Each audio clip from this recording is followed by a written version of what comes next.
정용섭의 신학공부 11강 창조에 관해서 이 먹고 경상도 사투리로 표현된 이 짧은 화두에는 동양의 선승들이 어떤 실체에 도달해 보려는 그래서 도통해 보려는 노력이 담겨 있다.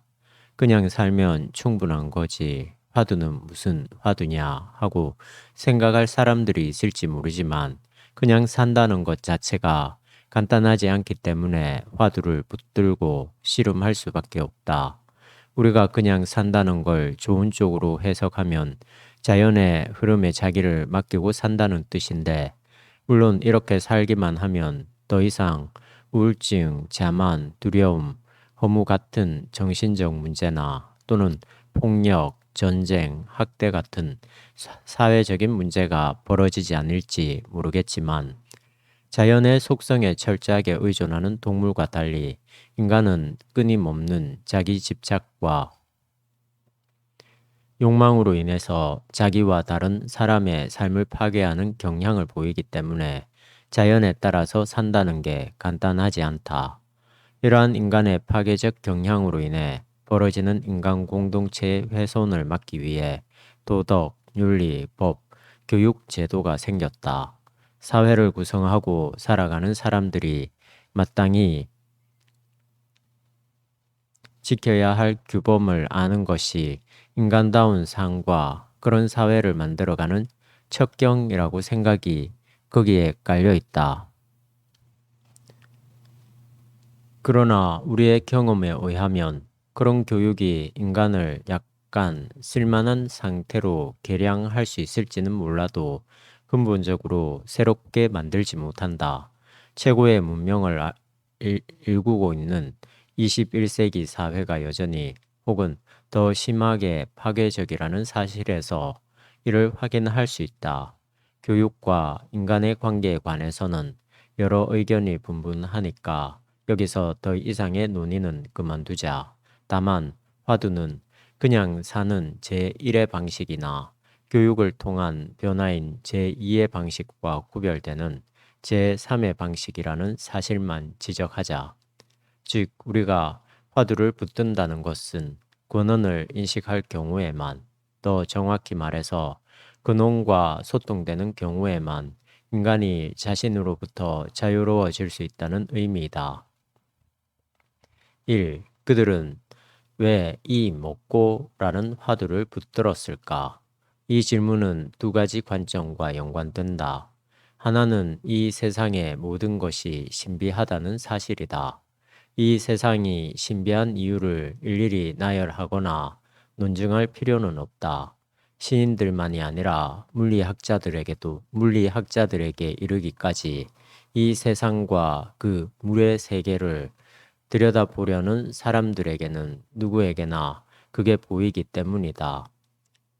예컨대 여기 물잔이 있다고 하자. 만약 이 잔을 우리가 물을 마실 때 사용하는 것에 불과한 사물로만 생각한다면 한편으로는 아주 명확하며 다른 한편으로는 무의미한 대상에 불과하지만, 그것의 내면 세계를 들여다볼 수 있다면 한편으로는 불확실하며 다른 한편으로는 생명이 가득한 대상으로 변한다. 그 잔이 어떤 경로를 통해서 만들어졌는지, 그것을 만든 사람의 생각이 어떤 것이었는지, 이 잔을 이루고 있는 물질은 어떤 근원이 있는지 등등 우리의 질문은 끝없이 계속될 수 있다. 또한 이 잔이 물을 담을 수 있다는 사실은 그 안에 무엇이 없기 때문에 가능하다. 이렇듯 하나의 사물조차도 우리가 쉽게 따라잡을 수 없는 어떤 심층의 세계를 담고 있다면 생명체는 더 말할 것도 없다. 이 화두와 연결된 또 하나의 관점은 이 세계는 부분과 전체가 또는 전체 안에서 부분들이 신비한 방식으로 순환한다는 사실이다. 여기 한 개의 돌이 있다고 하자. 지구와 비교한다면 이 돌은 거의 무의미할지 모르지만 이 돌 안에 지구의 모든 게 들어있다고 보아야 한다. 지구라는 물체는 돌이라는 물체와 똑같이 존재하는 것이다. 지구 전체에는 돌과 다른 존재자들이 있지만 약간씩 형태만 달리할 뿐이지 존재하는 것들이라는 점에서는 다를 게 하나도 없다. 따라서 지구, 더 나아가서 우주 전체를 우리가 뚫어보려면 부분에 불과한 돌을 뚫어보는 것으로 충분하다는 말이 된다. 지구의 모든 사물과 생명체가 소립자로 구성된다는 현대 물리학의 해명으로 인해서 이런 부분과 전체의 공속적 결합 관계가 분명해졌다. 이 말은 곧 코끼리를 구성하는 소립자와 민들레의 소립자가 서로 소통될 수 있으며 물과 나무의 소립자가 소통될 수 있다는 뜻이다. 그렇다면 우리가 민들레의 홀시아나를 통해서 이 지구 전체를 알 수 있다는 말도 역시 매우 논리적이라 할 수 있다. 이렇게 선성들은 작은 사물의 본질, 그 현상 중에 하나만 붙들고 그 안에서 세계 전체의 실체를 파악해 보려고 노력했으며 그 결과 산은 산이고 물은 물이다는 결론에 도달한다. 평생 무건수행을 통해서 도달한 결론이 범부들의 세계 인식과 다를 게 하나도 없다는 사실 앞에서 당혹해하거나 아니면 반대로 냉소하는 사람들이 있다면 그들은 여전히 어떤 절대적인 세계를 전혀 이해하지 못하는 사람들이라고 보아야 한다. 산은 산이고 물은 물이라는 명제가 가리키는 하나의 현상은 대수롭지 않은 것처럼 보이지만 선성들의 깨달음을 통한 그것의 깊이는 거의 끝없다고 보아야 한다. 현대인들은 산과 물을 이용할 대상으로만 여기지 그것의 존재론적 깊이를 전혀 깨닫지 못한다. 근대주의 이후 이 세계를 하나의 대상으로만 여긴 채 이용할 궁리에 빠져버린 근대주의가 산과 물을 어떻게 파괴했는지는 너무나 확실하니까 여기서 왈가왈부하지 말자. 더 중요한 문제는 어떤 것이 그렇게 존재하고 있다는 사실을 확연하게 인식한다는 것이다. 존재 앞에서의 충격이 곧 화두, 공부의 목적이다. 그런 낱말 뜻을 이해하는 차원이 아니라 그런 사실과 자기의 일치, 통전, 체화되는 차원을 가리킨다. 세계. 이 세계를 이해하고 이 세계와 하나 되기 위해서 화두를 붙들었던 선생들과 마찬가지로 기독교 신앙에서도 하나님을 이해하고 그 하나님과 하나 되기 위해서 그 하나님이 창조한 세계를 신학적 사유의 대상으로 삼는 것은 아주 중요한 일이다. 유대인들이 하나님의 창조 행위를 구약 성서의 첫머리에 배치한 것은 우연한 일이 아니다. 이 말은 곧 그들도 역시 자신들 앞에 그렇게 존재하고 있는 이 세계의 힘과 그 신비 앞에서 놀라지 않을 수 없었다는 뜻이다. 아침에 떠오르는 태양, 밤하늘의 총총한 별, 태풍, 지진, 화산 폭발, 가뭄 등등 그들의 인식론적 한계를 여지없이 무너뜨리는 이 세계를 언급하지 않은 채 하나님을 생각할 수는 없었다. 어쩌면 더 근본적으로 이런 세상의 비밀을 눈여겨 보았기 때문에 야훼 하나님의 계시를 인식할 수 있게 된 것이다. 창세기의 창조 설화만이 아니라 구약 성서 전체에는 이런 창조의 하나님이라는 생각이 면면히 흐르고 있다. 기독교 신앙은 바로 이런 유대교의 창조 신앙을 그대로 물려받았다. 사도신경의 첫 항목이 천지를 창조한 전능의 하나님이라는 사실은 결코 우연이 아니다. 이런 대목에서 오늘 우리의 신앙은 자칫 오류에 빠질 위험성이 있다. 다른 것은 접어두고 기독교 신앙이 초월적 열광주의에 빠지거나 극단적인 실존주의에 빠짐으로써 이 세상의 이 세상의 역사가 강화되거나 해체될 수 있다는 사실이 그것이다. 특히 한국 기독교가 몸의 감각적인 경험을 낮추어 보는 청교도적인 윤리관에 치우친 깔닥인지 모르겠지만 인간의 감각적인 경험의 대상인 세상을 회피하는 경향이 있다. 세상 버리고 십자가 보내 유의 신앙이 순수한 것 같지만 창조의 하나님이라는 기독교의 첫 신앙 고백을 약화시킨다는 점에서 별로 옳은 신앙은 아니다. 하나님이 만드신 이 세계 안에서 하나님이 만드신 그 몸을 갖고 사는 우리가 몸과 자연의 일치를 경험하지 못한다는 것은 기독교 신앙을 근본적으로 거부하는 태도에 불과하다는 말이다. 이러한 금욕적이고 청교도적이고 세상 도피적인 신앙을 극복하기 위해서 우리는 두 가지 신학적 관점을 검토해야만 한다. 하나는 우리의 몸과 자연의 일치이다. 하나님이 만드시고 보기에 좋았다고 선언하신 이 세상을 인간이 몸으로 즐긴다는 건 바로 하나님의 창조 행위를 위한 찬양이다. 요르크 칭크는 우리가 모든 존재하는 것을 모든 감각과 모든 능력으로 지각해야 한다면서 아래와 같이 자신의 입장을 진술했다.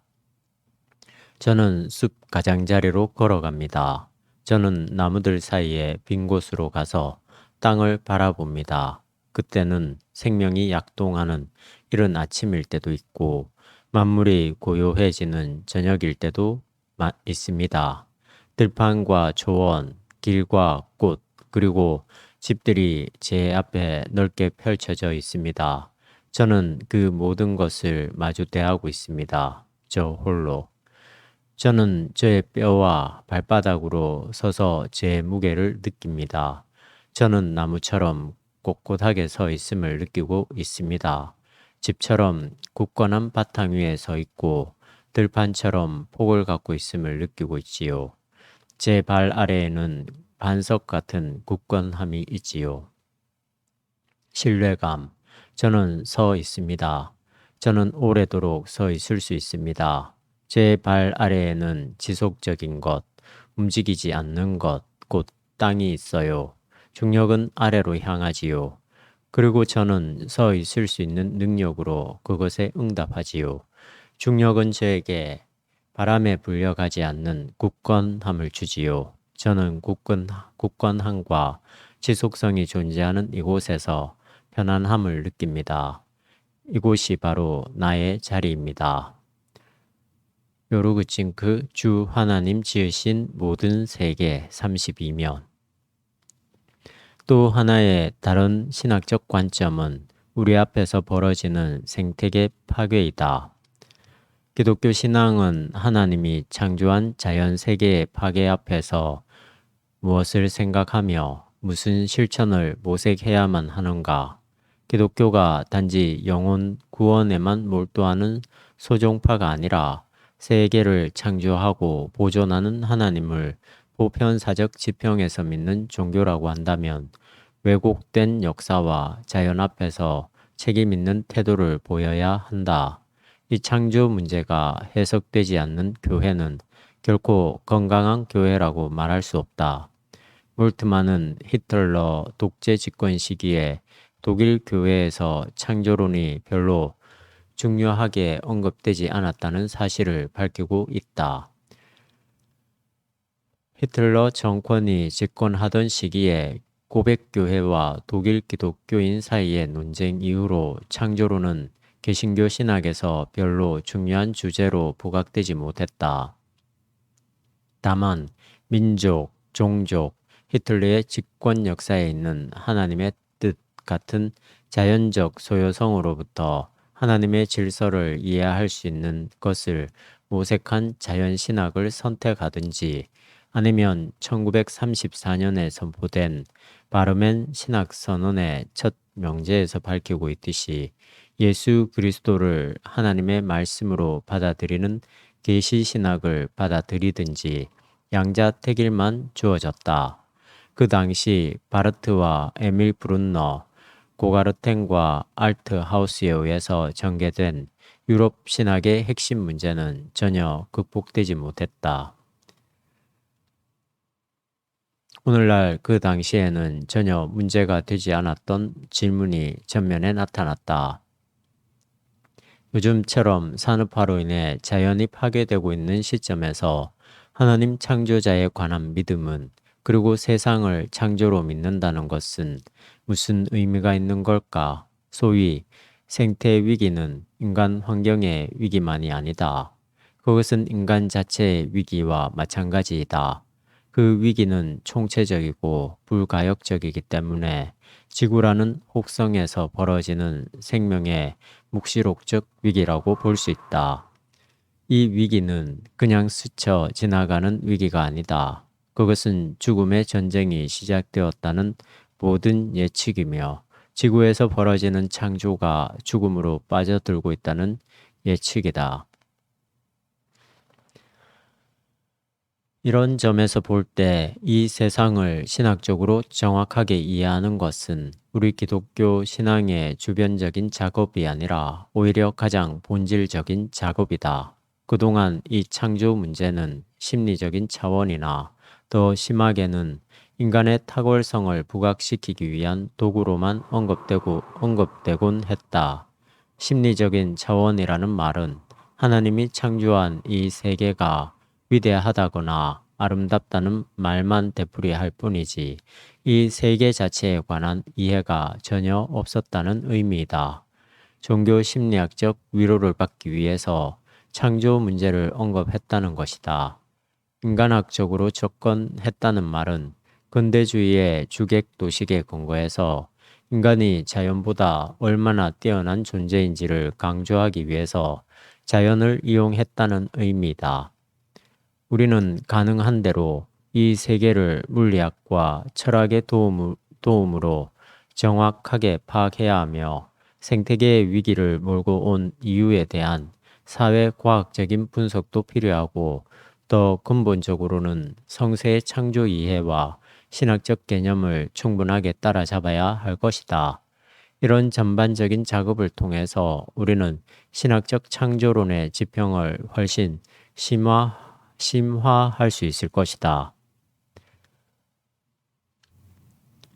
창조설화. 성서가 진술하고 있는 창조설화를 우리가 어떤 방식으로 받아들여야 하는가의 문제부터 다루도록 하자.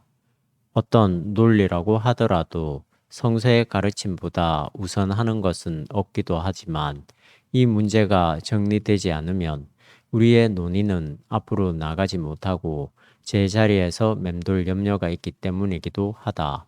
하나님이 6일 만에 이 세상을 창조했다는 사실을 오늘 우리가 경험하는 이런 시간 개념으로 받아들일 수 없다.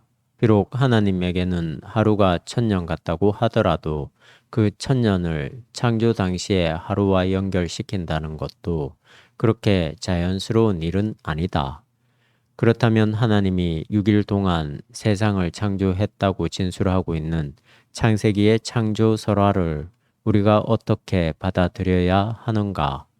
우리는 여기서 창세기의 창조 설화나 노아 홍수 설화가 바벨론 설화와 간접적으로 연관된다는 역사 비평을 자세하게 다루지 말자. 그 저간의 사정이 매우 복잡할 뿐만 아니라 이런 문제들은 이미 학계에서 정리된 상태이기 때문이다.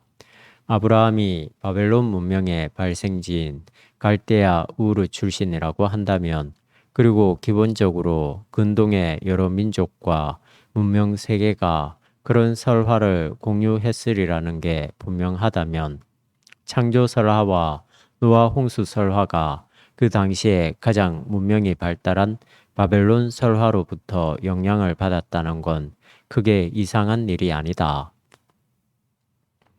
비록 성서가 그런 주변의 설화에 영향을 받았다고 하더라도 성서의 권위는 하나도 손상되지 않는다. 신약 성서도 빛과 어둠을 대비하는 영지주의의 영향을 받았고 로고스를 주장하는 스토아 철학의 영향을 받았다는 건 역사적 사실이다. 그 뒤로 기독교의 모든 도구마는 주변 사상과의 대결, 조화, 경쟁의 과정을 통해서 발전해 왔다. 이렇게 성서와 기독교 사상이 주변의 여러 사상으로부터 영향을 받기도 하고 영향을 끼치기도 했다는 것은 기독교가 주고 있는 가르침이 아니라 종말을 향해서 열려 있는, 즉, 생명이 가득한 가르침이라는 의미이다.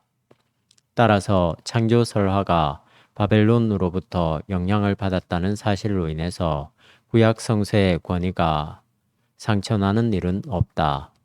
우리는 성서를 읽을 때 성서 기자들이 자기가 살던 당시의 물리학적 지식과 생활 풍습 또는 윤리관에 지배받았다는 사실을 전제해야만 한다. 그들은 이 세계가 3층, 곧 하늘과 땅과 지하로 구성되었다고 생각했다.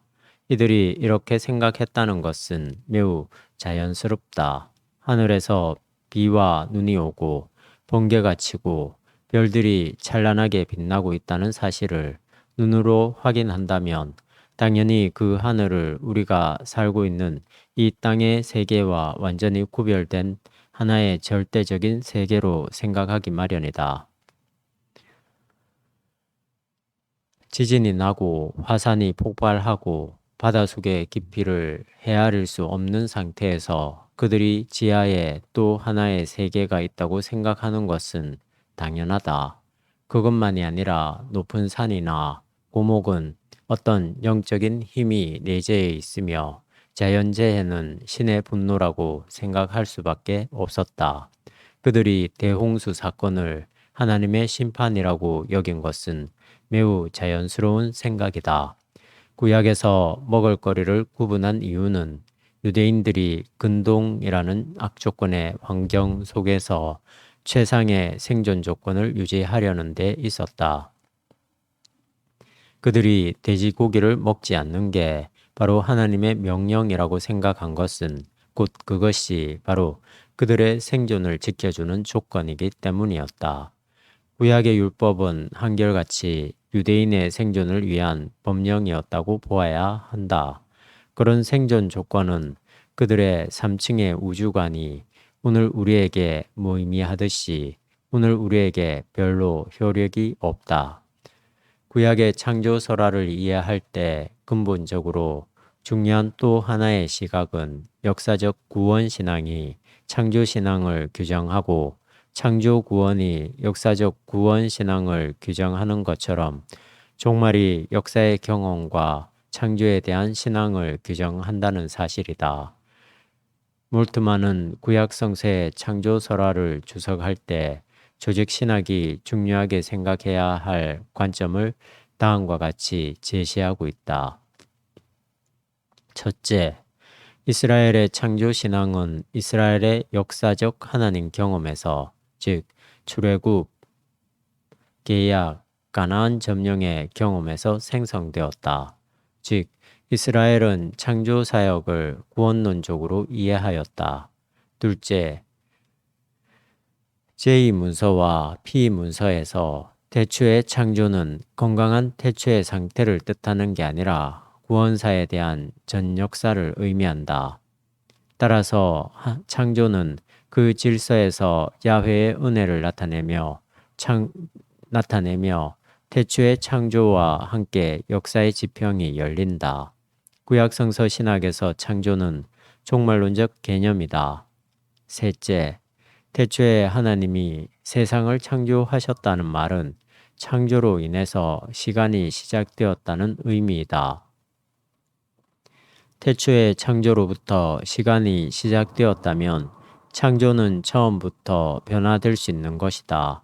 창조가 처음부터 변화될 수 있고 시간에 대해서 개방되어 있다면 그것은 폐쇄된 체계가 아니라 개방되어 있는 체계이다. 따라서 우리는 창세기 기자는 태초의 창조와 함께 종말에 있을 창조의 완성을 이미 목도하고 있었다고 보아야 한다. 왜냐하면 태초에 대한 생각은 끝에 대한 생각을 포괄하고 있기 때문이다.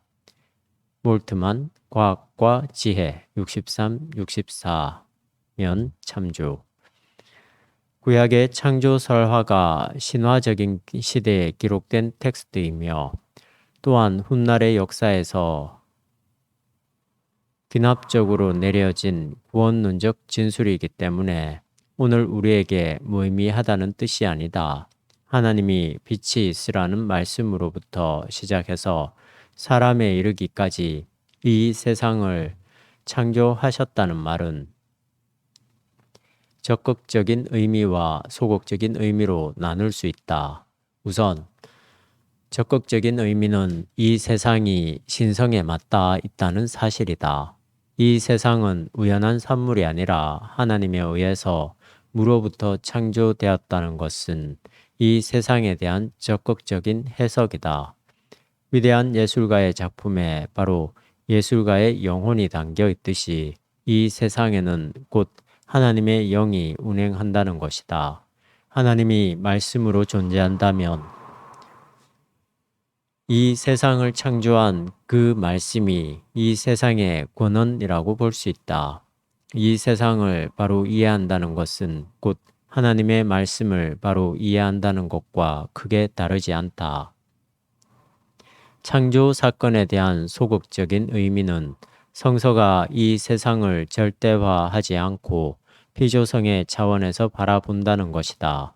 이집트도 그렇고 근동의 대부분 종교는 자연을 절대화한다. 그들에게는 태양이 곧 신과 다름없다. 그러나 성서는 아무리 위대하게 보이는 자연이라고 하더라도 하나님에 의해서 만들어진 것에 불과하다고 주장한다. 거의 모든 근동의 종교가 자연 신앙의 형태를 벗어나지 못했지만 구약 성서는 자연을 상대화함으로써 유대 민족으로 하여금 전혀 새로운 신앙으로 들어갈 수 있는 계기를 마련했다.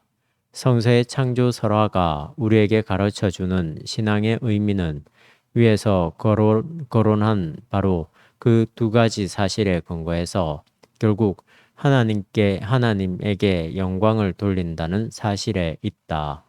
한편으로는 자연을 하나님의 창조물로 다룸으로써 그 중요성을 공고히 하며 다른 한편으로 그것의 피조성을 인정함으로써 인간이 자연을 절대화하거나 거기에 예속적이지 않아야 한다는 사실을 가르치고 있다. 다시 말해서 하나님이 창조한 이 세계를 소중하게 여길 뿐만 아니라 그것에 종속되지 않는 삶의 방향이 우리에게 필요하다는 말이다. 하나님이 창조한 그 세계의 적극적인 부분을 우리가 생각한다면 인간이 자연을 훼손하고 생태계를 파괴하는 행위와 투쟁해야 하며 자연의 피조성을 강조한다면 우리가 단지 생태학적인 지평에 모든 희망을 걸어두지 말아야 할 것이다. 이런 점에서 인간 중심의 산업 발전으로 인한 생태계의 소외도 잘못이고 그렇다고 해서 생태 환경 지상주의도 역시 그렇게 절대적으로 옳은 태도는 아니다.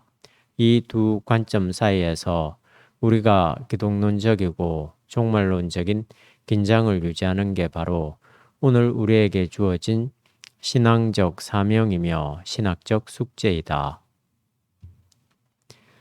무로부터의 창조. 창세기는 이렇게 시작한다. 한 처음에 하나님께서 하늘과 땅을 지어내셨다. 창세기 1장 1절 공동번역. 여기서 한 처음이 어떤 신학적인 깊이와 영적인 깊이를 내포하고 있는지 인문학적 시각을 배경에 두고 검토해보자. 이런 작업을 통해서 우리의 성서 읽기는 훨씬 심화, 확장될 수 있을 것이다. 우주 물리학자들은 우주의 나이가 줄잡아 110억 년쯤 된다고 하는데 창세기 1장 1절이 가리키고 있는 한 처음이 바로 이 시기를 말하는 것일까? 어떤 점에서 이런 질문은 별로 큰 의미가 없다. 왜냐하면 우주 물리학자들의 이런 계산법이 얼마나 정확한지 우리가 잘 모를 뿐만 아니라 설령 그게 타당하다고 하더라도 성서는 이런 물리학적 사실을 분석하고 증명하려는 생각이 없기 때문이다. 물리학은 객관적 사실만을 중하게 여기지만 성서와 신학은 물리적 사실 그 너머에 관심을 둔다. 성서가 늘 중심 주제로 붙들고 있는 하나님은 어떤 가시적 형태가 아니라 그건 너머에 있는 분으로 서술된다는 말이다. 예수님도 제자들에게 인간의 몸만 지배하는 세상의 권력을 두려워하지 말고 보이지 않는 영에 이르기까지 모든 삶을 지배하는 하나님을 두려워하라고 말씀하신 적이 있다. 비록 구약 성서의 하나님이 불이나 바람같이 어떤 게슈탈트 형태나 물리, 피직적 사물로 형상화될 때가 있긴 하지만 그런 것들은 대개가 하나님을 직접 묘사한 게 아니라 보이지 않는 하나님에 대한 어쩔 수 없는 현상적 서술일 뿐이다. 즉, 폭풍 자체가 하나님이라는 뜻이 아니라 하나님을 인간이 제어할 수 없는 막강한 힘으로 서술하기 위해서 끌어온 상징일 뿐이다. 결국 성서는 물리 세계를 뛰어넘는 세계에 영원히 참된 것이 있다고 보는 것이다. 이런 점에서 신학은 메타피직이다. 그렇지만 신학과 신앙이 물리적 세계에 대한 관심이 없다는 말은 결코 아니다. 사실 이런 물리적 사실과 상관없는 메타피직은 가능하지 않다. 일단 우리의 감각 세계 안에 들어온 세계는 이런 피직밖에 없으니까 아무리 그것 너머의 사실이 참되다고 하더라도 역시 이 피직을 근거로 해서 언급해야만 한다는 말이다. 만약 피직을 근거로 하지 않은 상태에서 그 너머의 세계를 말한다면 추상에 떨어지고 만다. 따라서 우리는 성서의 언어를 매우 구체적으로 명백한 물리적 현상 가운데서 해명하는 태도를 가져야 한다. 그런 토대 없이 막연한 말로만 성서 언어를 지칭하기 시작하면 기독교는 점점 보편적 타당성을 상실하는, 그래서 매우 개인적, 심리적 차원의 종교에 머무르고 말 것이다.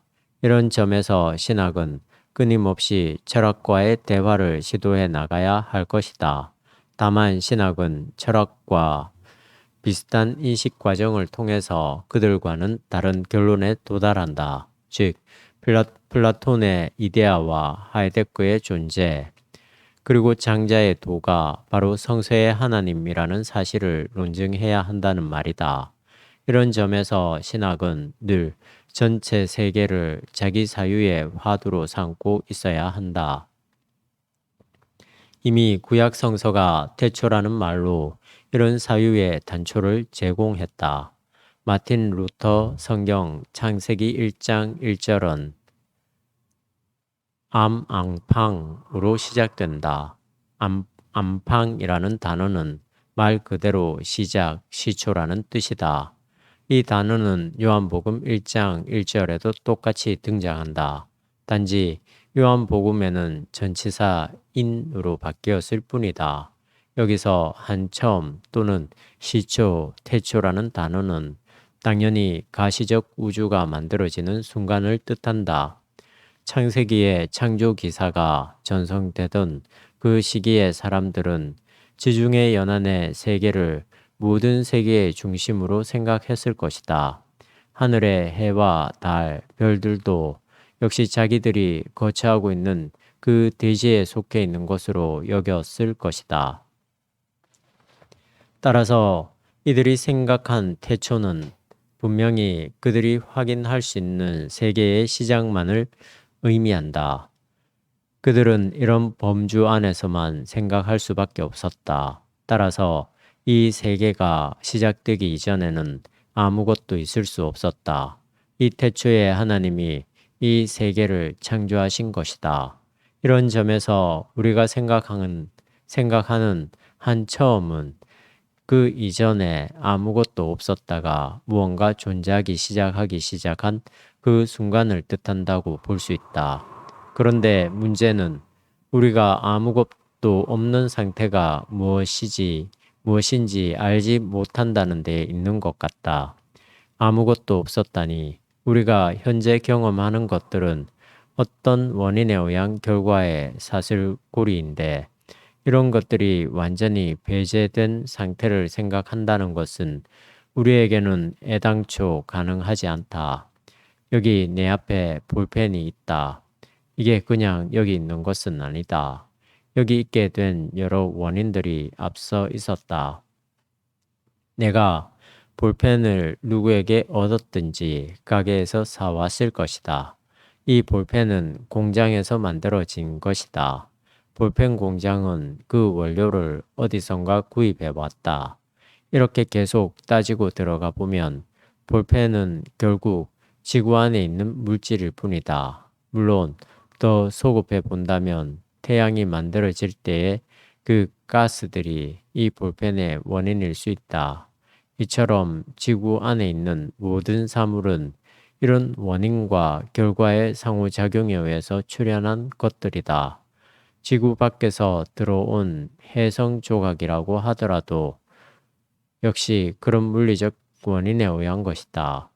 우주의 별들이 생성되었다가 사라지는 현상도 역시 우리가 아직은 정확하게 파악하지 못하는 그 어떤 물리적 작용에 의한 결과이다. 나비의 날개짓이 원인이 되어 태풍을 몰고 올 수 있다는 나비 효과가 바로 그것이다. 단지 우리가 그 과정을 정확하게 파악하지 못할 뿐이지 결국 모든 사태와 사물은 어떤 원인에 의한 것이라고 말할 수밖에 없다. 그런데 성서는 아무것도 없는 상태에서 이 세상이 창조되었다고 증언한다. 즉, 무로부터의 창조이다. 매튜 폭스는 무의 영성을 원복에 이르는 비아 네가티바 부정의 길의 한 대목으로 제시한다. 떨쳐버림과 받아들임, 잠겨듦, 비움과 비워짐을 알게 되면 필연적으로 무와 대면하게 된다. 무의 체험은 개인적일 수도 있고 정치적일 수도 있다. 때로는 우리 삶의 가장 조화로운 긍정적 체험일 수도 있고 때로는 가장 파멸적이며 땅이 흔들리는 체험일 수도 있다. 아무튼 확실히 우리의 모 체험을 결코 피상적인 것이 아니다. 우리의 모 체험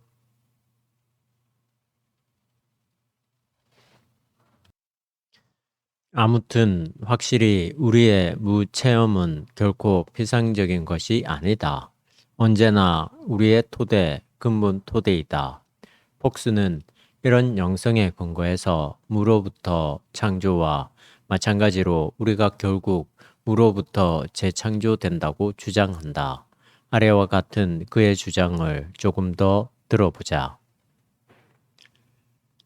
우리를 일치시키고 힘을 주는 또 다른 무의 체험들은 무엇인가?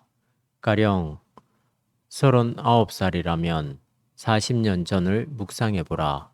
우리는 저마다 없었던 때가 있었다. 우리의 기원과 접촉하는 것은 중요하다. 우리의 기원은 글자 그대로 무로부터다. 무의 체험마다 우리에게 치유하는 체험, 우리를 온전하게 하고 제1의 기원에 돌아가게 하는 체험임이 입증될 수 있다.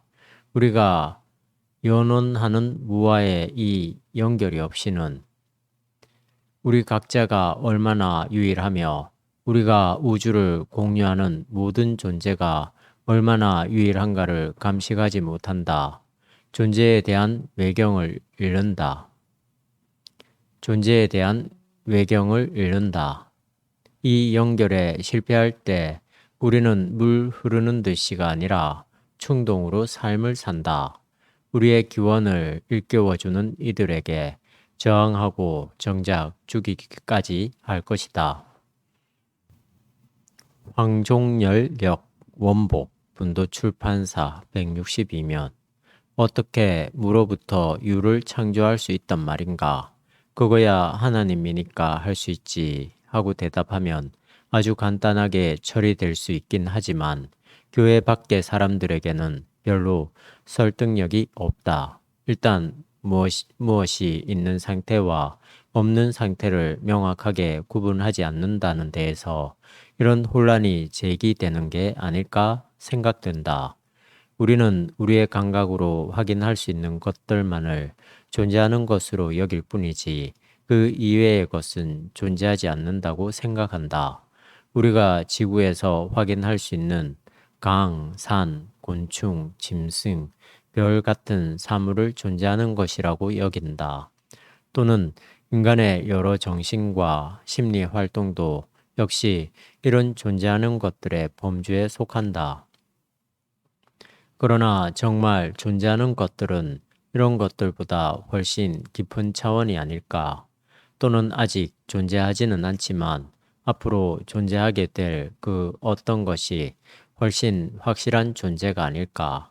성세의 하나님을 가리켜 이미 존재하는 분이며 동시에 앞으로 존재하게 될 분이라고 하는 것처럼 말이다. 하나님은 우리가 확인할 수 있는 이런 존재 방식이 아니라 전혀 다른 방식으로 존재하신다. 우리가 있다 또는 없다고 생각하는 그런 차원이 아니라 우리가 있다 또는 없다로 생각하는 그런 차원이 아니라 전혀 다른 방식으로 존재한다는 말이다. 그런 존재 양식은 구체적으로 무엇일까? 성서는 그런 상태를 언어로 그려낼 수 없기 때문에 거룩, 영광, 존귀 같은 용어로 표현하고 있다. 궁극적 진리를 완전히 담아낼 수 있는 인간 언어는 가능하지 않다. 어쨌든지 이런 점에서 태초는 오늘의 존재 양식과 전혀 다른 존재 양식을 구분할 수 있는 한 기점이라고 생각할 수 있다. 우리는 그 다른 존재 양식을 확인할 수 없으니까 무라고 부를 뿐이다. 우리의 생각을 약간 돌려서 보면 창조론은 사실 종말론과 연장선상에 있는 개념이다. 이 세계의 창조는 곧 이 세계의 종말에 완성되니까 말이다. 기독교 신학에서 종말을 가리켜 이 세상의 마지막일 뿐만 아니라 새로운 시작이라고 부르는 것도 이런 의미이다. 이 세상이 끝난다는 것은 모든 게 완전히 끝나는 게 아니라 다른 방식으로 시작된다는 뜻이다. 즉, 새 예루살렘의 시작이다. 요한계시록에서 표현되고 있듯이 우리의 상상력이 가닿을 수 없을 정도로 새로운 생명세계의 시작이다. 그러니까 우리는 무라고 생각하는 태초 이전의 세계와 종말 이후에 시작될 새로운 세계 사이인 그 과도기를 살고 있는 것이다. 물리학에서는 태초에 빅뱅이 있었다고 하는데 창세기는 이 태초에 하나님이 천지를 창조했다고 고백한다. 빅뱅이나 태초나 모두 한 점을 가리킨다는 점은 참으로 우연한 일치인지 당연한 논리인지 모르겠지만 어떤 면에서 여기에 바로 물리학과 신학의 접점이 가능하다. 어쨌든지 이 세상을 하늘과 땅이라는 구도로 본 것은 동양이나 서양이나 마찬가지이다. 조금 더 나아가서 하늘과 땅과 지하라는 3층 구조가 고대인들의 우주관이었다. 지금 우리는 지구가 우주의 중심이라고 생각하지 않는다.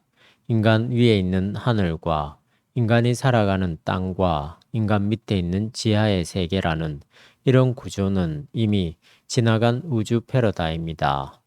우주 전체를 보면 위도 없고 아래도 없고 동서남북도 없다. 이제 우리는 창조론에 대한 이해를 좀 더 새롭게 전개해야 할 필요가 있을지 모르겠다. 도대체 지구로부터 수십억 광년 떨어진 곳에 별들이 생성되고 사라지게 할 이유가 무엇인가? 이런 우주 현상을 기독교의 창조론이 어떤 식으로 해석할 수 있을까? 참으로 어려운 과제가 아닐 수 없다. 이런 문제를 본격적으로 풀어나갈 만큼 이 세상과 우주의 비밀이 드러나 있지 않는 상태이니까 우리는 조금 더 시간을 기다려야 할 것 같다. 지금 인간의 우주 탐험은 거의 초보 단계이다. 무인 우주선은 금성과 화성, 목성 근처까지 갔지만 유인 우주선은 겨우 달의 흔적을 남겼을 뿐이다. 앞으로 수천, 수만 년이 흘러야 태양계 밖에 우주에 발을 디딜 수 있을 것이다. 어쩌면 그것마저도 아예 불가능할지 모른다. 근본적으로 우리는 빛의 속도를 따라잡을 수 없기 때문이다. 너무나 광대한 우주를 하늘이라는 단 한마디로 정해버린 고대인들에 비해서 우리는 조금 더 철이 들긴 했지만 그 세계를 여전히 모른다는 점에서는 도토리 키재기이다. 이런 상태에서 창조 문제를 억지로 풀어내는 것보다는 그 세계가 우리에게 좀 더 가까이 올 때까지 또는 우리가 예상하지 못한 방식으로 이 세계가 완성될 때까지 참고 기다리는 게 훨씬 지혜롭다. 즉, 창조론의 자리를 우주에 설정하기는 오늘 인류의 지혜가 너무 부족하니까 일단 지구 현상 안에 두는 것이 옳지 않은가 하는 말이다. 다만 앞으로 점차 열리게 될 우주 현상에 대해서 우리의 생각을 열어두는 일만은 분명히 해야 한다. 한 처음은, 더 정확히 말해서 한 처음 이전은 인간 자체가 태초 이후 현상이기 때문에 우리가 인식해낼 수 있는 대상이 아니다. 마찬가지로 종말 이후는 오늘 우리 인간의 생명 현상 이후의 세계이기 때문에 마찬가지로 우리의 인식 대상이 될 수 없다. 다만 태초 이후와 종말 이전의 이 세상은 태초 이전과 종말 이후를 이어주는 다리이기 때문에 이 세상을 잘 읽을 수 있다면 부분적으로나마 그 이전을 해석할 수 있고 이 이후를 예감할 수 있을 것이다. 겨우 80년밖에 살지 못하는 인간 주제에 110억 년이라는 그 엄청난 태초의 시간을 생각한다는 것은 오만방자한 일일지 모르지만 다른 한편으로 한 처음으로부터 이 시간에 이르는 그 오묘한 하나님의 섭리와 생명 역사를 약간이나마 생각할 수 있다는 것은 영적인 존재로서의 우리가 체험할 수 있는 영적 희열이다. 빛이 있으라. 하나님이 가라사대 빛이 있으라 하심에 빛이 있었고 그 빛이 하나님의 보시기에 좋았더라. 창세기 1장 2, 3절. 창세기에 기록된 창조 순서는 재미있다. 1. 빛 2. 하늘 3. 땅과 바다와 식물 4. 태양과 달과 별 5. 물고기와 새 6. 짐승과 인간 그리고 마지막 7일째는 쉬셨다고 한다. 소위 이 문서로 분류되는 이 이야기는 주로 인간 창조의 중심 무게를 두는 제2문서와 달리 지구와 우주의 생성 과정을 비교적 상세하게 설명하고 있다. 이 모든 창조의 앞머리에 빛이 등장한다. 빛이 있으라. 말씀하시니 빛이 생겼다고 성서 기자는 정언한다. 구약 성서가 기록될 당시 사람들은 빛의 물리적 성질을 거의 몰랐다. 이제는 초등학생들도 빛이 1초에 지구를 7바퀴 반을 돈다는 사실은 대개 안다. 그 속도는 자그마치 초속 30만 킬로미터다. 시속 1000km로 움직인 국제선 비행기가 이 거리를 비행하려면 12일이나 걸린다. 보통 우주의 거리를 계산할 때는 너무나 크니까 광년이라는 단위를 쓰는데 1광년은 30만 킬로미터 곱하기 3600초 곱하기 24시간 곱하기 365일을 해야 한다. 대략 9조 4600억 킬로미터다. 태양에서 가장 가까운 별은 2광년 정도 떨어진 곳에 있다. 인간이 아무리 빠른 비행기를 만들어낸다고 하더라도 다른 별을 탐색한다는 것은 거의 불가능하다. 지금 인간이 쏘아 올린 무인 우주 탐사선은 기껏해야 태양계 안에서 움직일 뿐이다. 인간이 자신의 능력으로 태양계를 스스로 벗어나는 일은 영원히 불가능하다고 해도 과언이 아니다. 앞으로 기술 문명이 훨씬 발달하게 되면 태양계를 벗어나 명실상부하게 우주를 여행할 수 있을 거라는 꿈은 허황되다. 핵을 통해서 무한한 에너지를 만들어낼 수 있다고 하더라도 광속을 낼 만한 질량의 물질이 지구에 없기 때문이다. 블랙홀 정도의 질량을 갖는 물질이 있어야만 광속을 낼 수 있을 것이다. 간혹 학생들에게 태양과 일반 별의 가장 큰 차이점이 무엇인가 라고 질문한다. 평소에 이런 것에 대해서 관심이 없이 살았기 때문인지 또는 너무나 뻔한 질문이라고 생각하기 때문인지 모르겠으나 대개의 학생들은 쉽게 대답하지 못한다. 대답을 재촉하면 학생들에게서 나오는 답들은 대개 이렇다. 태양은 크고 별들은 작다. 태양은 직접 빛을 내지만 별들은 빛을 반사한다. 태양은 가깝지만 별들은 멀리 있다.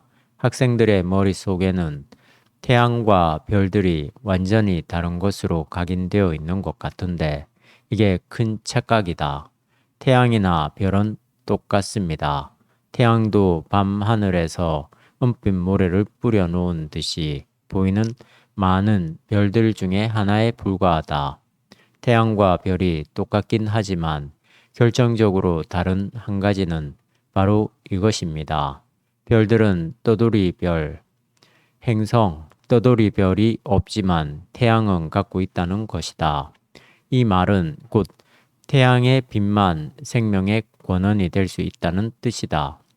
떠돌이별이 없이 단지 불을 토하는 별만으로 구성되어 있다면 그곳에서는 생명이 가능하지 않다. 이 넓은 우주에 행성이 없는 별이 하나도 없다는 말은 아니다. 이미 그런 별을 발견하기도 했고 앞으로도 발견될 것이다. 그러나 우주 전체의 별에 비해서 행성을 지닌 별들의 숫자는 미미하다는 것만은 분명하다. 입자인가 파동인가?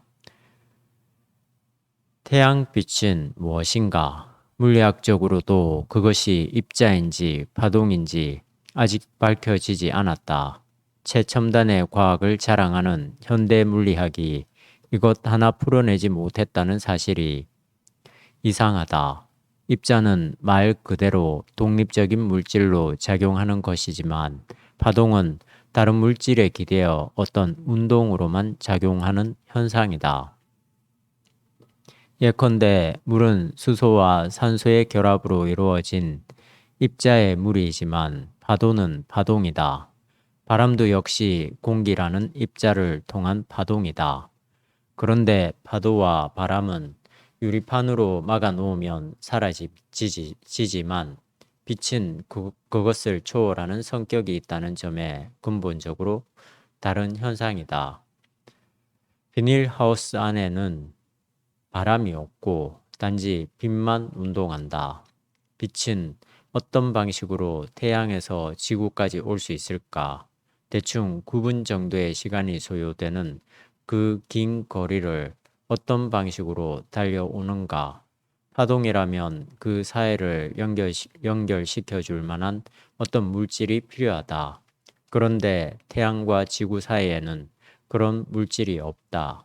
바람은 공기를 이용하고 파도는 물을 이용하지만 빛은 그렇게 이용할 만한 물질이 없다. 신기한 현상이 아닐 수 없다. 생명의 근원.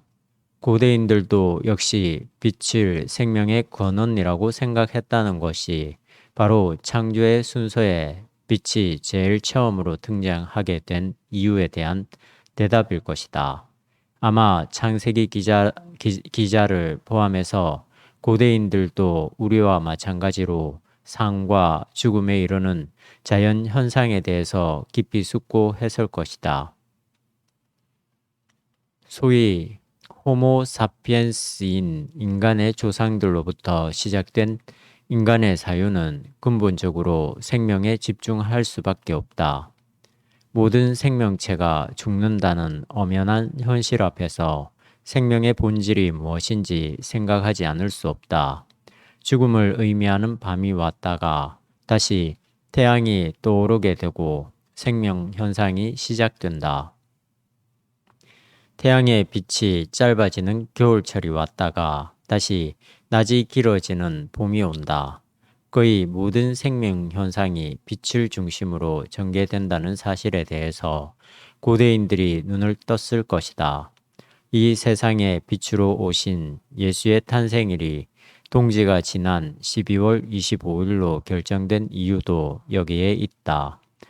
근데 생물학은 탄소 동화 작용이라는 식물의 생명 메커니즘을 밝혀냈다.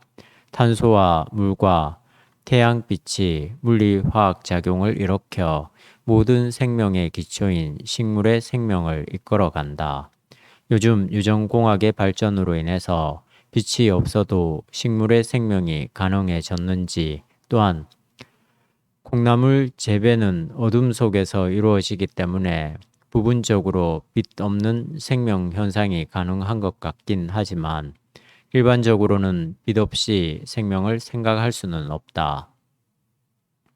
유전자 식품이나 콩나물 재배 같은 것들도 역시 탄소 동화 작용에 의해서 만들어진 생명의 씨앗들을 약간 변형시킨 것에 불과할 것이다. 이렇듯 빛으로 얻어진 식물의 생명 알맹이들이 동물의 생명까지도 유지시켜주고 있다. 토끼나 소는 풀을 먹어야 하고 바다의 새우들도 플랑크톤을 먹어야 한다. 육식 동물도 모든 생명 현상의 가장 밑바닥을 유지시켜주는 식물에 의해서만 유지된다면 모든 생명의 밑바닥에는 빛이 자리를 잡고 있는 셈이다. 구약성서 기자가 이런 생물학적인 정보를 갖고 있지는 못했겠지만 창조의 단초를 빛에서 보았다는 점에서 그 누구보다도 정확하게 생명 현상에 천착한 것이다. 성서의 이 진술은 생명에 접근해 보려는 이들의 경험이라는 말이다. 성서가 진술하고 있는 하나님은 바로 생명의 근원이다. 구약 성서가 유대 민족의 역사를 그 배경으로 삼고 있지만 결국은 생명을 불러내고 유지시켜 나가는 하나님을 증거하고 있습니다.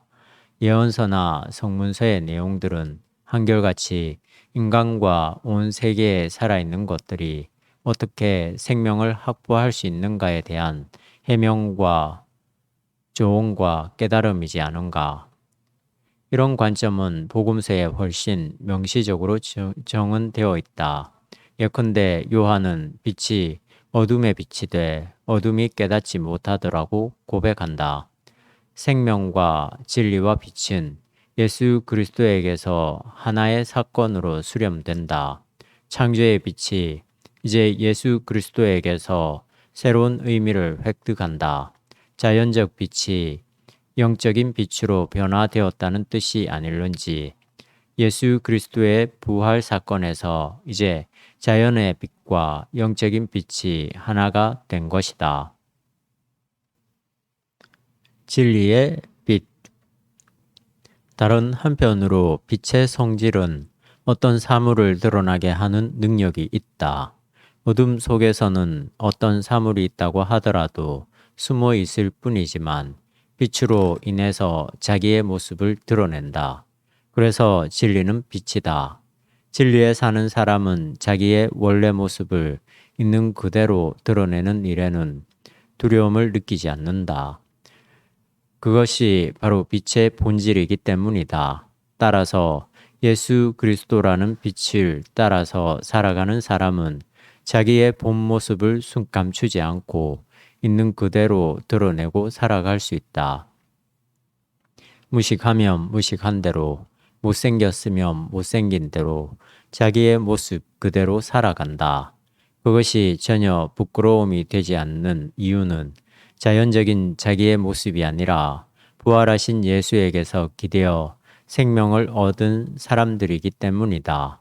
우리 자신을 향해서 이런 질문을 해야 한다. 창세기로부터 시작해서 복음서를 거쳐서 요한계시록에 이르기까지 빛이라는 메타포가 지향하고 있는 생명의 세계에 우리가 들어가 있을까? 우리의 삶의 평화와 기쁨이 빛처럼 가득 차 있는가? 대개의 그리스도인은 그런 생명을 경험하기 때문에 지금도 신앙생활을 하고 있을 것이다. 그러나 마약 중독이나 술 취함에 빠져 있는 사람들이 그것을 즐거움으로 착각하고 있듯이 우리 그리스도인들도 거짓 평화와 거짓 기쁨에 도취되어 있을 가능성이 있다. 그런 현상은 지난 2000년 기독교 역사를 통해서 거의 습관적으로 반복되어 왔다. 우리는 개인적으로도 역시 자신의 욕망을 신앙이라는 이름으로 미화하기도 한다. 이런 상태에서는 결코 우리의 영혼을 환하게 밝혀주는 빛을 경험할 수 없다. 이 빛은 우리 자신에게서 흘러나오는 게 아니라 하나님에게서 바로 예수 그리스도의 부활 생명에서 우리에게 반사되는 것이기 때문에 자기라는 범주를 절대화하는 한 우리는 결코 빛의 생명에 들어갈 수가 없다. 라파엘의 천사상에는 두 천사의 모습이 나온다. 보는 사람의 시각에서 왼편에 있는 천사는 탁자에 팔꿈치를 올려놓은 채 손바닥으로 자기 턱을 받치고 있으며 오른편의 천사는 팔을 탁자에 올려놓은 채 자기 턱을 받치고 있다. 두 천사 모두 위를 쳐다본다. 전체 화면은 흰색, 누런색, 부분적으로 붉은색이 잘 조화되어 있다. 겉으로만 보면 단조로운 색채인 것 같지만 전체적으로 밝은 빛에 휩싸여 있다는 느낌을 받는다. 두 천사는 골똘하게 위를 쳐다보고 있다. 초점이 있는 것 같기도 하고 막연한 것 같기도 하다. 이 두 천사는 누군가? 하늘에서 쫓겨난 이들이 다시 하늘을 그리워하는 건가? 하늘이 허망하다는 암시인가? 이들의 표정과 눈빛을 자세히 들여다보면 무언가 새로운 세계에 대한 그리움과 희망이 서려 있다. 이 세상의 생명 형식과는 전혀 다른 흡사 빛이 입자인지 파동인지 우리가 모르듯 숨어 있는 새로운 생명의 세계를 향한 강한 열망이 느껴진다.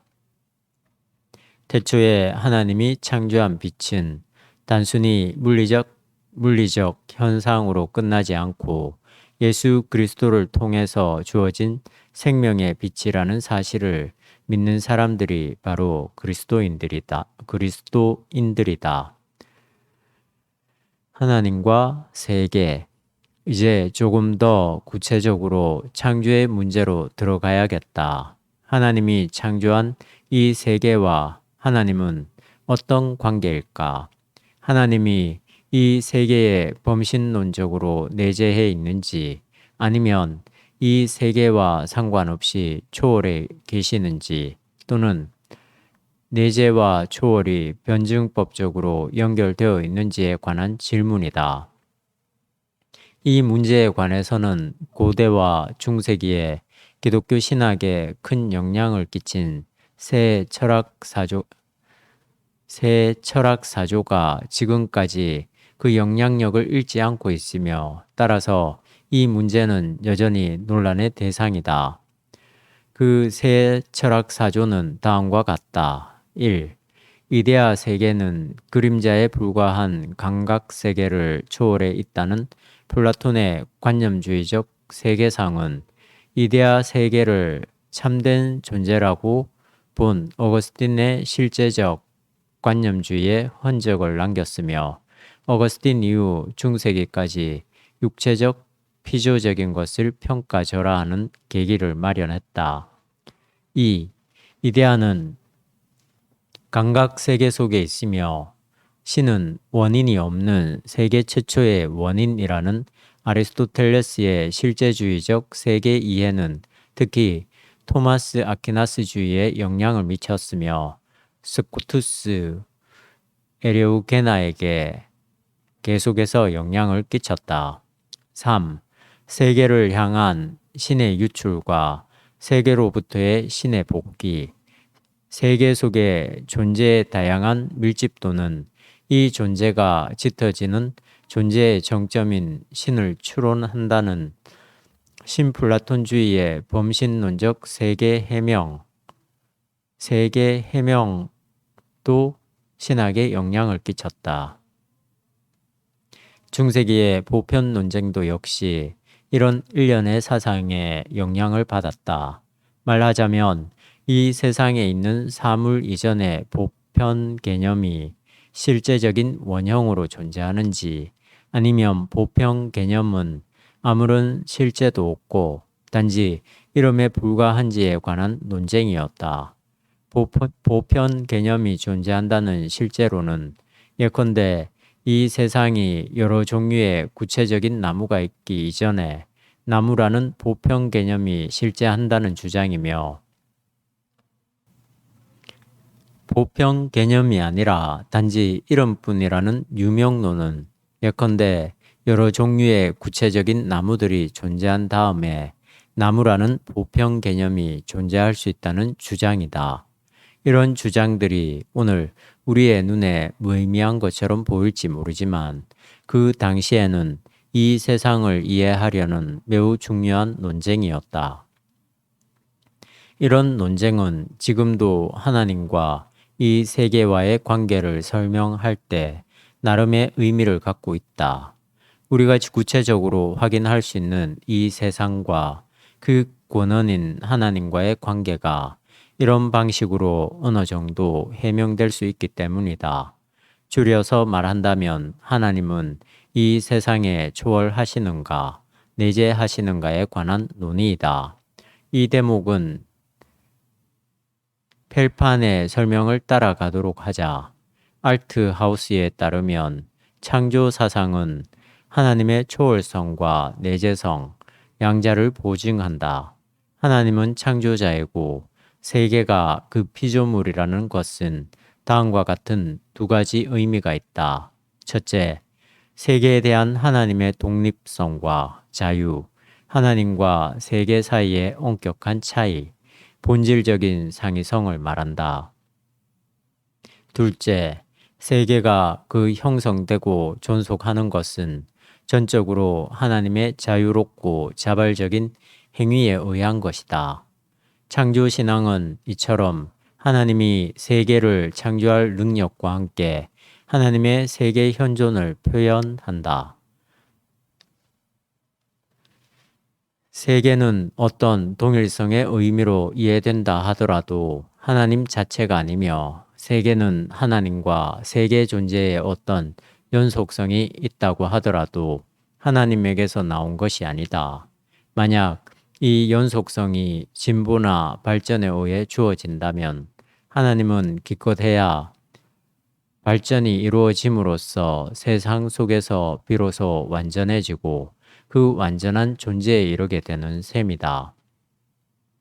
마치 하나님과 세계가 영원히 합치되어 상호 제약성 속에서 서로를 관통하는 존재를 함께 구성하듯 그러한 존재의 연속성이라는 의미에서 세계가 하나님에게 속해 있는 것도 아니다.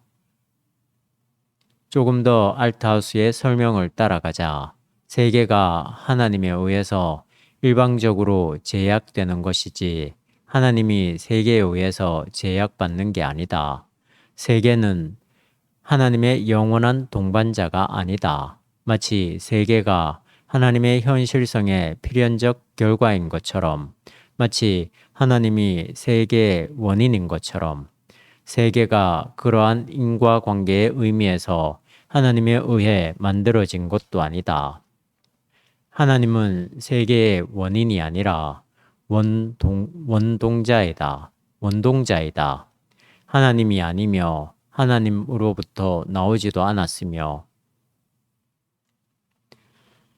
하나님 안에 있거나 하나님에게 속해 있지 않고 하나님과 대립해 있는 바로 그 세계는 그 근거를 자신 안에 두고 있지 않으며 처음부터 항상 절대적으로 하나님의 의지로 말미암아 존속하고 있다.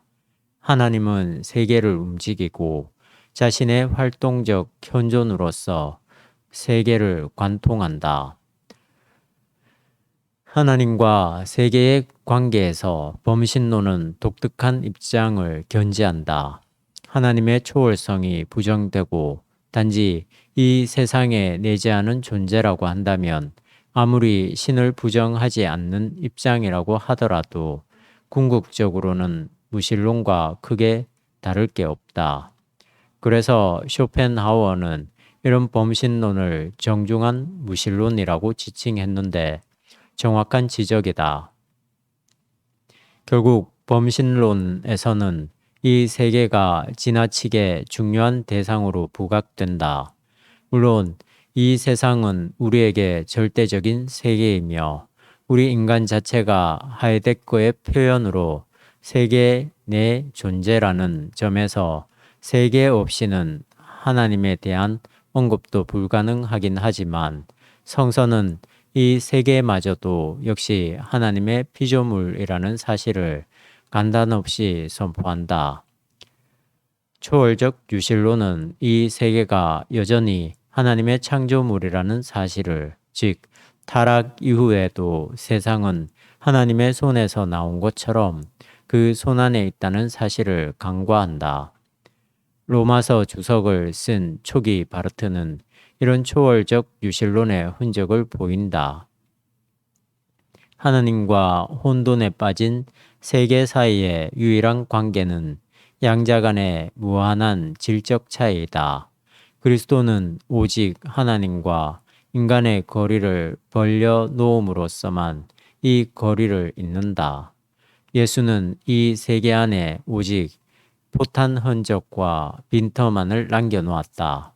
그의 부활 속에서 새 세계는 옛 세계와 접촉하지만 그것은 거의 무시해도 좋을 정도이다.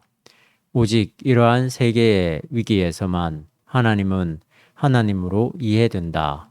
바르트의 로마서 주석에서는 이 세계가 더 이상 선한 창조물로 인식되지 못한다. 세계는 은총을 폐기한 그리고 은총과 접촉되지 않는 부정적 실체이다. 그러나 바르트는 대략 교회 교의학 상권 1부터 위기신학을 창조신학으로 수정한다. 그렇지만 그는 여전히 하나님과 세계 사이의 모든 자연적 존재의 유비를 부정했다.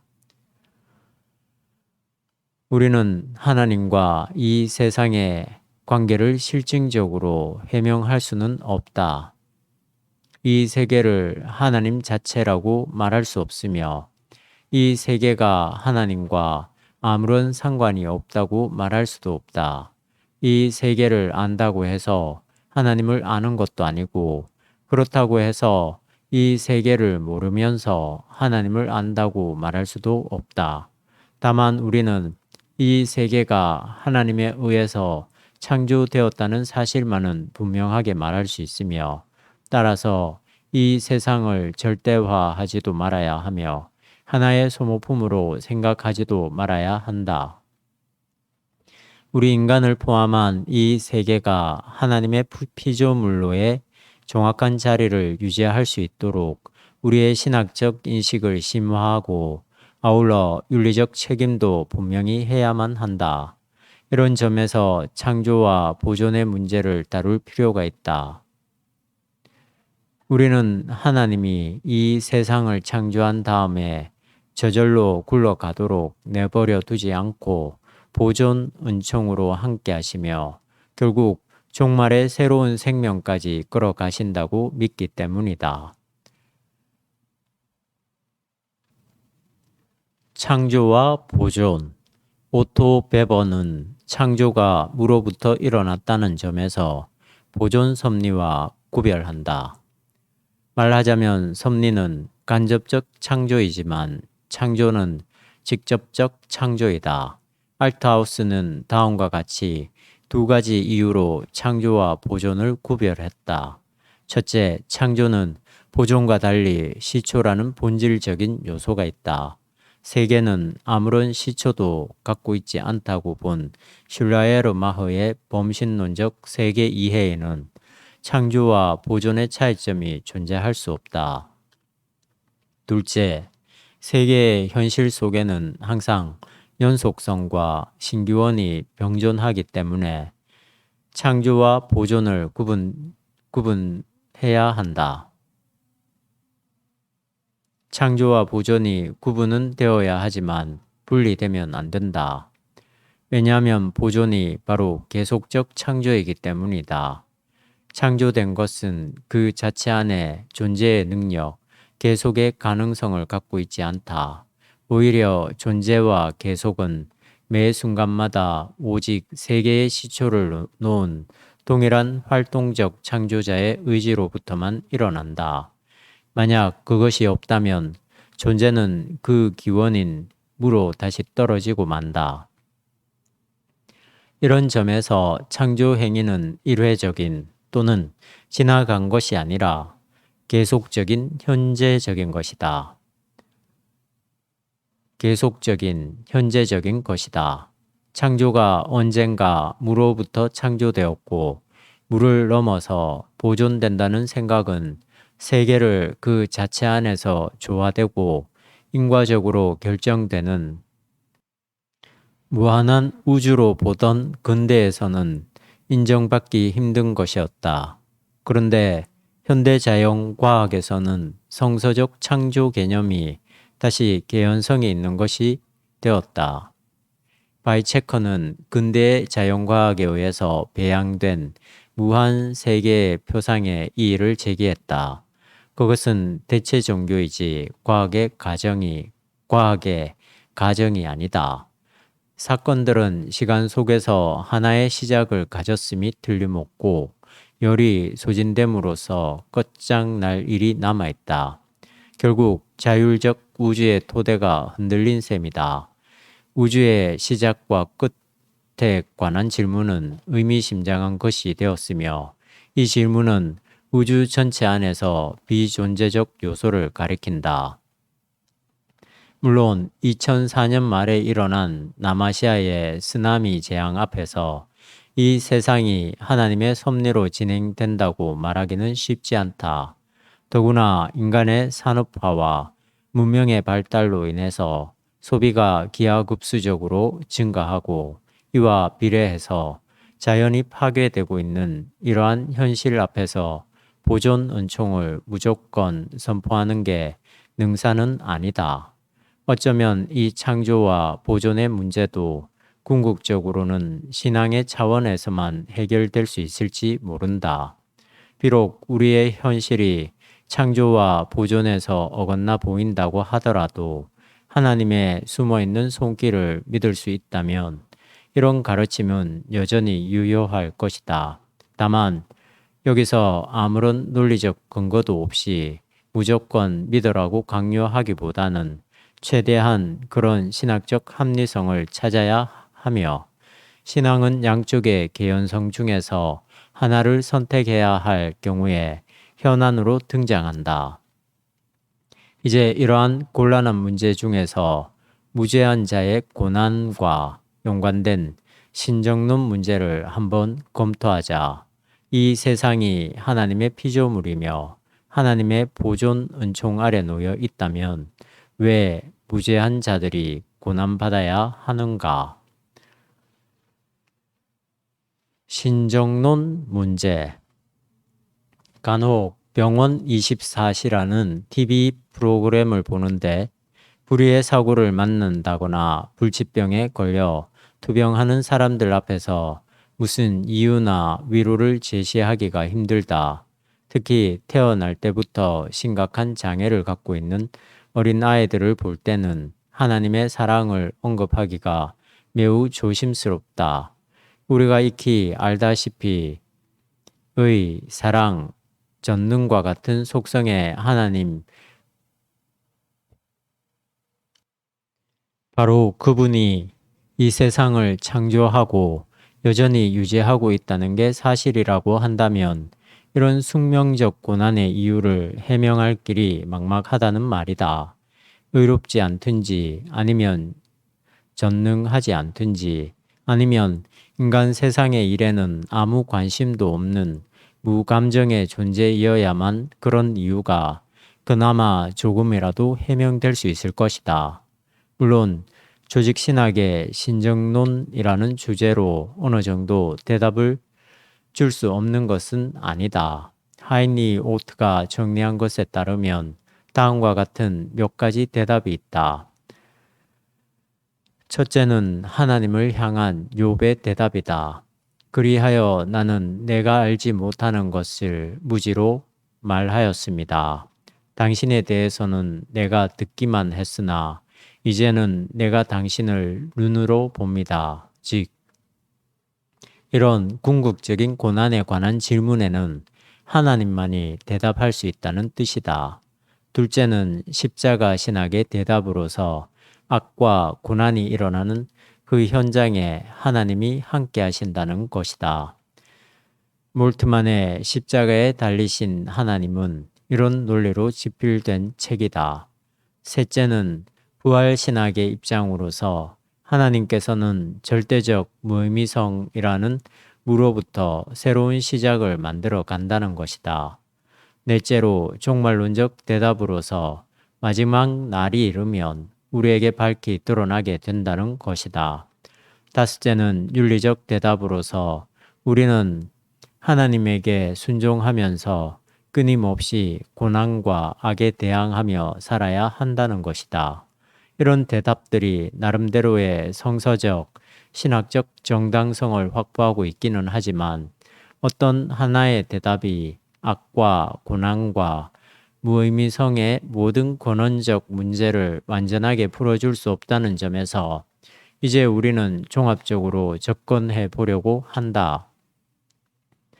우선 위에서 언급한 5가지 명제 중에서 네 번째에 해당되는 논의에서 즉 이 세상은 여전히 비밀이라는 인식으로부터 이 문제를 풀어가는 게 좋을 듯하다. 우리가 호모 사피엔스의 후손이라서 그런지 늘 논리적이고 합리적이고 실증적인 것만을 참되다고 생각하는 경향이 있는데 우리의 인식 능력을 약간만이라도 세밀하게 들여다보면 우리는 입을 다물 수밖에 없다. 위에서 언급한 이유 없는 고난만이 아니라 모든 사물 자체가 이해하기 힘든 그래서 신비한 현상이다. 이 글을 쓰고 있는 내 책상 위에 귤이 놓여 있다. 이게 무엇일까? 어디서 왔을까? 왜 이 시간에 내 앞에서 있어서 나의 미각을 자극하는 것일까? 당연한 것 같지만 전혀 그렇지 않다. 이 하나의 귤이 완성되려면 태양과 물과 탄소가 물리 화학 작용을 일으켜야 하며 어느 농부의 손을 빌려 이런 준비가 이루어져야만 한다. 그 태양의 출처는 어디이며 지구의 물과 탄소는 어떻게 생성되었는지 우리는 그 자세한 경로를 알지 못한다. 과학자들의 설명은 우리가 과학의 원리라고 생각하는 그런 범주 안에 들어온 현상만을 대상으로 하는 것이기 때문에 이런 궁극적인 것에 대해서는 별로 말할 게 없다. 한 인간의 궁극적인 운명에 대해서도 우리는 말할 수 있는 게 별로 없다. 어떤 철학자가 말했듯이 피투적 존재로서 이 땅에서 이렇게 살아가고 있을 뿐이다. 이런 마당에 이유 없는 고난에 대해서 완벽한 대답을 바란다는 것은 속된 말로 장님이 코끼리 만져보고 모든 실체를 말하려는 것과 같다. 우리는 우리 인생의 작은 범위 안에서 일어나는 일상적인 일들만 어렴풋이 짐작하며 살아갈 뿐이지 이것이 전체적으로 어떤 근원과 목표를 갖고 있는지 잘 모른다. 그렇다면 이유 없는 고난에 대한 질문 앞에서 우리가 아는 것이 없다는 대답으로 설명이 충분한 것일까? 솔직하기는 하지만 충분하지는 않은 것 같다. 이렇게 보충해보자. 현재 우리가 경험하는 이런 생명 형식과 전혀 차원을 달리하는 생명 형식의 세계가 도래할 때 우리는 이 모든 이유를 알게 될 것이다. 이유 없는 고난은 흡사 수술을 받고 있는 중환자의 경우와 비슷해서 현재는 고통으로 견딜 수 없지만 수술이 끝나고 마취가 풀리면 그 고통의 이유를 알게 되고 훨씬 새로운 생명을 얻게 되는 것과 비슷하지 않을까. 지금 우리는 아무런 고난과 아픔 없이 사는 것을 가장 행복한 삶이라고 생각하지만 전혀 새로운 생명의 세계가 시작된다면 그때는 여기서 고난이라고 생각했던 것들이 전혀 문제가 되지 않을 것이라는 말이다. 절대적인 세계에서는 그 이전의 상대적인 세계가 별 큰 의미가 되지 못하는 것과 같다. 이러한 절대적인 생명의 세계가 예수의 부활에서 이미 선취되었다고 우리 기독교인들은 믿는다. 이유 없는 고난의 대표적인 예라고 할 수 있는 예수의 십자가가 비록 한 인간이 감당하기에 너무 벅찬 사건이었지만 부활에 의해서 새로운 의미로 지향된 것처럼 우리가 이 땅에서 당하는 모든 이유 없는 고난이 언젠가는 새로운 의미를 획득하는 날이 올 것이다. 그렇다고 여기서 고난의 미학을 주장하는 것은 아니다. 고난은 결국 극복되어야 할 사건이라는 점에서 비록 우리가 감당하기 힘들다고 하더라도 새로운 의미로 지향되는 날을 향해 희망을 갖고 살아가야 한다는 점을 말하려는 것 뿐이다. 과학, 신학. 우리는 하나님이 창조한 이 세상에서 살아가고 있지만 이 세상에 대해서는 아는 게 그렇게 많지 않다. 더구나 우리가 세상을 알기 위해서 모든 노력을 다 기울인다고 하더라도 이 세상의 본 모습이 우리에게 완전하게 노출되지는 않을 것이다. 위에서 언급한 무제한 자의 고난처럼 세계 안에서 살아가는 인간의 운명 자체가 우리의 예측을 초월할 뿐만 아니라 자연 세계 자체가 고정된 사물이 아니라 정말로 열려있는 유기적 생명체이기 때문이다. 이러한 근본적인 한계가 있지만 우리는 하나님을 이 세상의 창조자로 고백하기 때문에 이 자연 세계를 이해하기 위해서 최선을 다해야만 한다. 자연 세계를 이해하는 통로는 자연과학이다. 자연과학적인 힘에 의해서 작동하게 될 21세기의 신학이 이 과학과 어떤 관계를 유지하는 것이 창조신앙에 상응하는 것인지 정리할 필요가 있다. 이는 곧 과학신학의 자리매김이다. 우리는 일단 이렇게 말할 수 있다. 과학자와 신학자는 분명히 다른 영역에 관심을 두고 있지만 결국은 하나의 대상을 지향하고 있다는 점에서 과학과 신학은 같은 길을 간다. 과학은 이 세상의 물리적 현상을 분석함으로써 그것의 궁극적인 내용에 접근하는 것이며 신학은 하나님의 말씀인 성서와 기독교의 역사에서 이해된 도그마에 근거해서 오늘의 세계를 분석함으로써 그 모든 것의 권원자에게 접근하는 것이다. 생물학자들은 진화의 현상을 세밀하게 분석함으로써 그 현상을 가능하게 하는 원래의 힘을 찾아갈 수 있다.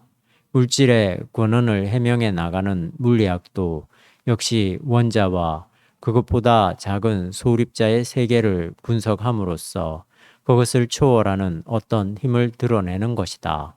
과학자들이 생명의 권원이라고 부르는 그것을 훨씬 타당하게 풀어낼 수 있다면 우리 신학자들은 그들의 도움으로 그 생명의 권원인 하나님을 이 세상에 훨씬 명쾌하게 증명할 수 있을 것이다. 물론 과학과 신학이 늘 이렇게 상부상조한다는 말은 아니다. 적지 않은 과학자들은 이 과학의 원리를 절대화함으로써 인격적 존재라고 일컬어지는 하나님을 부정할 수도 있다.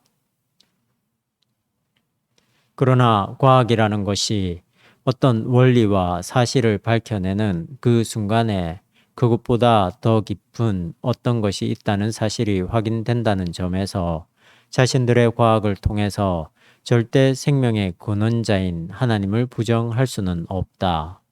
여기서 우리 신학자들은 다른 전문 분야인 과학 행위 자체를 놓고 그들과의 부질없는 논쟁에 빠져들 것이 아니라 오히려 그들의 과학적 노력에 근본적인 방향을 제시해 주는 것으로 우리의 역할을 제안해야만 할 것이다. 이런 역할은 소극적인 게 아니라 종말론적인 면에서 신학의 한계를 전제하는 것이면서 동시에 이 세상의 모든 학문을 하나의 진리로 집중시키는 적극적인 과업이다. 이런 점에서 판넨베르크가 과학자들에게 던지는 신학적인 물음들을 한번 검토하는 것이 우리의 논의를 마감하는 데 적절할 것이다. 그는 성서의 하나님이 우주의 창조자라면 그 하나님을 언급하지 않고 자연 과정들을 완벽하게 혹은 적절하게 이해한다는 것은 불가능하다고 주장한다. 박일준 역 자연신학 37면 거꾸로 자연 과정이 성서의 하나님을 언급하지 않고도 적절하게 이해될 수 있다면 하나님은 우주의 창조주가 될 수 없으며 결국 그런 하나님은 참된 하나님이 될 수 없다. 그에 의하면 하나님의 현실성은 자연 과정들의 규칙성들과 관련된 추상적 형태의 지식과 양립 불가능한 것이 아니다. 왜냐하면 그와 같은 추상적 지식들은 물리적 현실성의 구체성으로부터 추상된 것으로서 따라서 창조 안에 계신 하나님의 현존으로부터 추상되었을 수도 있기 때문이다. 규칙성들로부터 추상된 그와 같은 지식만을 자연을 설명할 수 있는 완전하고 배타적인 능력을 갖고 있다고 과신되어서는 안 된다. 즉, 그가 말하려는 핵심은 근대 과학의 방법론적 무신론은 순수한 사실에 기반을 둔 것이 전혀 아니며 그런 무신론이야말로 상당히 애매모호한 현상이라는 것이다. 결국 자연의 규칙성에 관한 연구는 하나님의 창조 안에 존재할 수밖에 없는 자연적 상황을 도외시할 수 없으며 따라서 하나님 자신으로부터 분리되어야 할 이유는 전혀 없다. 그는 다섯 항목의 질문을 아래와 같이 제기한다. 1. 자연 과정 속에서 우연성이 중요하다는 관점에 근거해서 관성의 원리나 혹은 적어도 그에 대한 해석을 정정하는 것이 허용될 수 있겠는가? 2. 자연의 현실성은 우연적인 것으로 이해되어야 하는가? 그리고 자연 과정들은 불가역적인 것으로 이해되어야만 하는가? 3.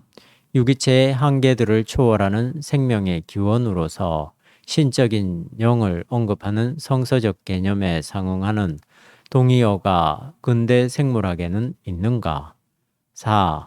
물리 우주의 시공간적 구조와 영원성의 개념 사이에는 어떤 적극적인 관계성이 의식될 수 있겠는가? 5. 현재로 돌입하는 이 세계의 임박한 종말에 대한 기독교의 확신은 우주가 이미 수십억 년 이상이나 계속 존재해 왔다는 과학의 외삽적 추론 사이에는 일치점을 찾을 수 있을 것인가?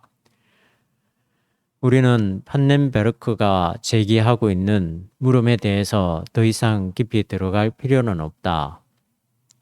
다만 기독교의 중요한 도그마가 자연과학적인 지평에서도 여전히 설득력을 확보할 수 있도록 우리의 신학 사유가 심화, 확대되어야 한다는 사실만 받아들이는 것으로 만족하자.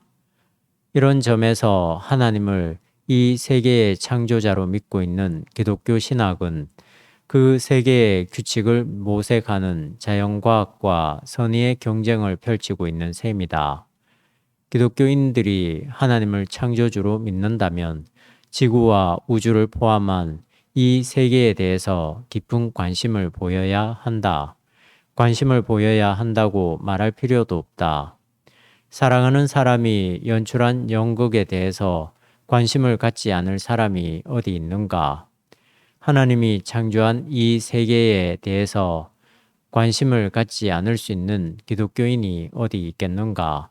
이 세계가 눈에 들어오는 것만큼 우리의 신앙적 인식에도 하나님이 들어올 것이다.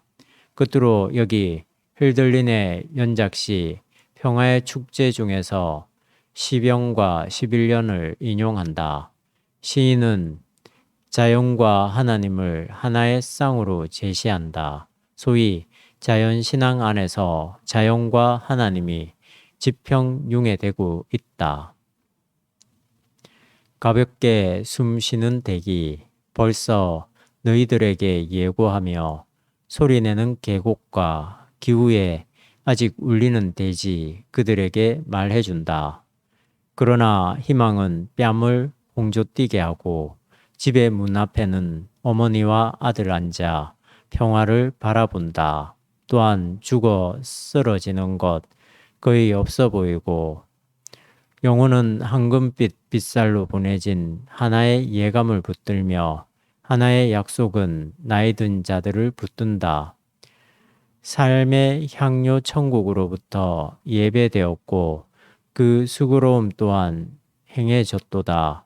이제 모든 것 만족하고 그중 만족한 것은 간결함이라. 왜냐하면 오랫동안 찾았던 황금빛 열매, 오래고 오랜 가지로부터 뒤흔드는 폭풍 가운데 떨어져 내린 까닭이로다. 그러나 이제 가장 소중한 제물로서 성스러운 운명 자체로부터 감미로운 무기로 감사막으니 그것은 바로 천상적인 것의 형상이도다. 장영태, 지상의 척도는 있는가? 힐들린의 후기문학, 유로서적 2003년 77에서 79페이지.